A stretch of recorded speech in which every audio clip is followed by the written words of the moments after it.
Never got a chance. She was a racehorse that wrecked on the track, broke both her front ankles. It was pretty public. She was 17-1 at the age of 3. She was huge for a horse, but so immature. This girl here, I forgot what you said, she's sniffed at, but she's pretty darn tall. She's almost 17. Yeah, yeah, and she's learning how to use her back end again. You can see how she's a little stiff through her top line on that. She's getting a little better on it, but her right hind, I believe, was the one that was all jacked up. So she habitually had learned to take a short stride with the left foot and pop off the right foot as quickly as she could. So she had kind of this turkey walking thing going on in her hind end. And she's now learning that she can land heel first and roll all the way through it. She wants to visit. Yeah. Who's not? So this is what I mean by the feet really are all to add more fuel to the fire. Feet are only the beginning. Now you've got to pay attention to the rest of her body. And so we're going to be helping her do that. She's really not tracking up too much. Do you want to explain to the group what tracking up means? When you see a horse walk, you want to have that hind foot landing in the same print as their front or stepping over it. You want to see them actually, there we go, she's striding out a little better now. When she first was in shoes, she had really tough time. She's still having a little difficulty on the right side. This breed should really have this huge, you'd be like, oh my God, I hate to walk that thing, because it's like, you got to run to keep up with them. And that's what we're striving for with her. She's doing actually pretty good today. She's a little on the forehand. You can see her kicking up a little dust there in front of her toes on the front feet. So she's learning now that she can actually land on her heels. So she's got pain memory going on. She's going, I had shoes on, my feet were tight.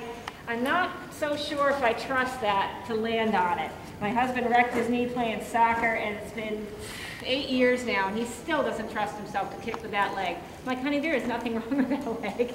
Go ahead and use it. You spent enough money getting it fixed. Your slow work, your games that you do with your horse is really going to help them engage their brain. Their body is automatically going to want to work the way it should. So if you can get their brain to stop thinking about possible pain, and then they'll realize, oh, I just did that, it didn't hurt. Then all of a sudden you're going to get this free-flowing back again. If you want to bring her up front here, Linda, when you come around, I'll show you the bottoms of her feet. Yeah. Stuff's in that box. Okay. I just think you're stunning. Yes, you're beautiful. You are beautiful. And her tendons, too, up front. Her left front was a high heel, so she's got a little tighter tendon on that left front than the right. You'll notice when she stops. Thank you. Marry that boy. All right. Mine. Look at that. Left and right.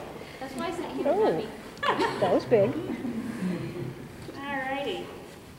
So when looking at your horse at home, have a ruler, have something straight with you. If you can turn her sideways for everybody.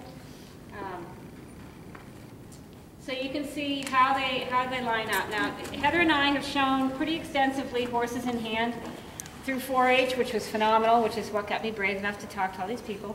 Hi. Learning how to stand a horse up and present them right now, this is really kind of cool. She's stretching out her back end. This is great. You'll see a lot of horses with tension issue in their hind end, and they're like, so she's really loaded up here. She whacked herself. But having a horse stand square, what does that mean? It means when you look at a horse up front, she's standing a little bit under right now, but see if she can do it. On a horse that's pretty comfortable. There we go. Good girl. Good girl. Yes, you are. Very willing to. Yes. Okay.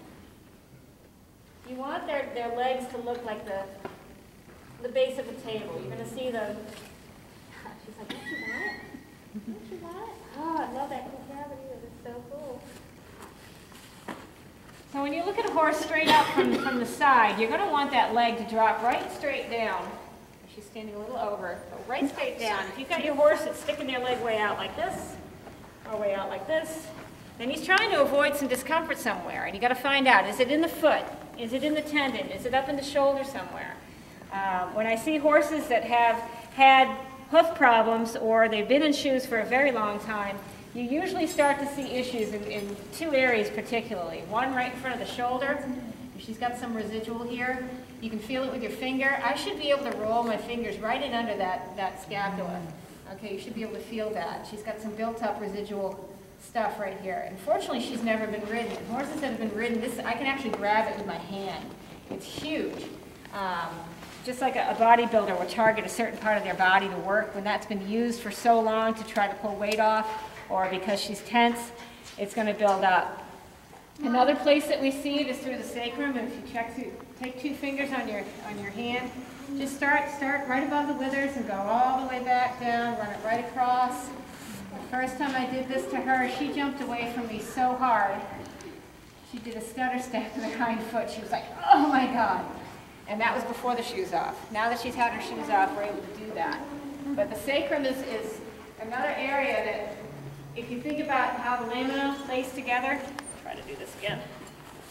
Okay, like this. The sacrum on the back of a horse is kind of like that. And if it gets stretched too early, either because of work or because they've got a rider on before it's had a chance to really build up, it'll get scar tissue. It'll get less flexible. And you'll start to see what they call that hunter bump. It kind of looks like that padded underwear that you see. You can buy, make your butt look real good. They're like saddlebags, and they'll sit right across the top part of a horse's rump. And if it doesn't dissolve after you've gotten everything settled down below, it's going to probably be permanent scar tissue right around that sacrum area. Like a splint that's hardened, it's not really going to bother them that much. They won't be sensitive to it, but it is going to affect their flexibility in their back end. They aren't going to be able to sit down and do a lot of high-level dressage movements because that area has to open and close when they do that. So you're going to see some issues with that. She fortunately, again, hadn't been ridden, so she doesn't have that huge hunter butt, but she did have sensitivity that first time that I ran her down through here. She stopped breathing and she jumped away. She's not doing that now, which is great. I'm really happy to see that. What a good person. How did I become so popular? Like, wow, this is really cool. So, in looking at that front leg, when we're talking about hoof balance, she's almost getting there. When you feel a horse's foot, you'll run your finger down from the coronet all the way to the ground. If you start feeling lumps and bumps and ridges and rings, those are not necessarily founder. Everybody's like, oh my God, there's founder, there's laminitis. It's laminitis on a very small scale. The foot's going to stretch. Like your long fingernail getting pushed into a table, it's going to eventually give, and that's putting stress right at the cuticle. This is your horse's cuticle right here, okay? That's where it's firmly attached to the coffin bone, and that top inch is a really good predictor of where that coffin bone is at. So if you look at that top inch and you've got a big difference between that and the rest of the hoof, you've got some rotation of the hoof capsule going on, not the bone. The hoof capsule is starting to stretch away, and that's what you need to address. And this is something you can easily pick out to your farrier. You can say, hey, look, you know, what's going on here? We've got a big difference. Her, she's about 2 months into a trim, so she's got healthy tissue, about as thick as the tip of my finger. But you can see the difference in the angle of her foot. She's got a lot of toes still to back off. But that's one of the first things that I look at is that hairline. That hairline will tell you so many things about what's going on the inside of that foot. Her hind feet were a lot closer as far as angle. I can feel it just at the same exact position. Horse's hoof wall is kind of like your own hair. You can kind of read it like they would a drug test. You watch how the rings go as they come down. You can tell if they've had really good hydration or if they've had a bout with an illness, they've been on antibiotics. You'll see changes in that. Once you start looking at this, you're going to be like, oh my God, what's going on? Because it's so much to read. But that pastern angle, okay, she comes down fairly straight, and then her pastern angle. And if you were up close enough, you'd be able to see that new angle is matching her pastern angle. Okay, we've got absolute alignment there. So I have to keep rolling that toe off till she grows that out top to bottom. I'm thinking by Christmas we should be in very good shape as far as having a whole new hoof capsule on her. And she should be in great, great shape. Now the back of her heel, if you've got a lot of people who work with saddlebreds or Morgans and they show them, you take a look at that horse's heel. If you want to walk her just enough so they can see the back of her heel. She's got a pretty darn healthy heel structure, but look at how low that heel is. See how that frog is on the ground. I want to start a new song, Frog on the Ground. Frog on the ground. I want the frog on the ground. It's supposed to be there. Again, if you took a Morgan out of his competition shoes and dropped that 2-inch heel down on the ground, his whole body's going to go, what the hell happened? Because his tendons are tight, his shoulder's tight, he has no deep digital cushioning whatsoever. By her frog being on the ground, and every time she takes a step, she's pumping blood through there, getting the circulation going, and it's building tissue. She's staying nice and square up front, which is fantastic. You don't want to see a horse doing this or doing this every time they stop. That means that there's something going on in there. And the wider she is, the better. She eats like that too now. See, standing square when they eat. Very cool thing. My photo op. So you can check and look and see if your passing angle matches with that top inch of your horse's hoof wall, and then see what's going on with the rest of it. Again, you can look at you if you want to face the crowd. She's good at being a model.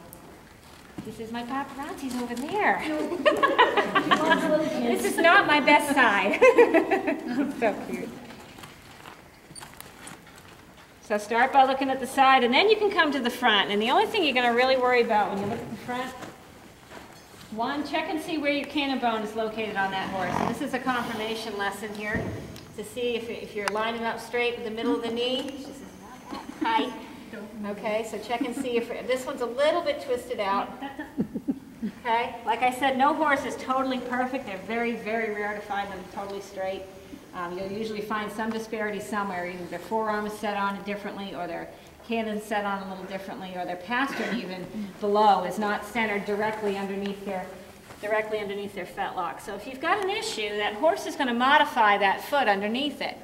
Now, when you take a farrier and he grabs a shoe and he either makes it or he takes it out of a box, it's going to stop any changes that that horse wants to make in that foot. It's hitting a hard surface every time. He's not able to modify it by changing that. So this is what I love about the Barefoot, is I can tell by the wear pattern on the bottom of that foot which side of the hoof that he's waiting, which side is he driving off of, which is he avoiding. The avoided side is going to be the high side. He's going to be leaning away from it. So there's a lot I can tell on a horse. I do a lot of pre-purchase exams on horses if they're barefoot.